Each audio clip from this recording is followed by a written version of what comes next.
అందమైన పడవ. ఒక కప్ప, ఎలుక, కోడిపిల్ల, చీమ, తుమ్మెద, ఈ 5గురు స్నేహితులు కలిసి వెళుతూ ఒక సెలయేరు చేరుకున్నారు.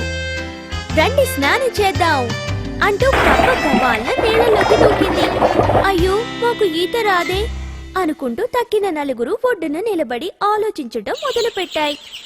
ఏదో ఒకటి చేయాలని నిర్ణయించుకున్నాయి. 4 కలిసి చర్చించుకుని చివరికి ఆచరణలోకి దిగాయి. కోడిపిల్ల ఒక ఆకు తీసుకొచ్చింది. ఎలుక ఒక అక్రూట్ చిప్పను తీసుకొచ్చింది. చీమ ఒక పుల్లని తీసుకొచ్చింది. తుమ్మెద పొడుగాటి దారం తీసుకొచ్చింది. 4 కలిసి ఒక పడవని తయారు చేశాయి. దాని ఏట్లోకి తోసి 4 దాని మీద విహారం మొదలెట్టాయి.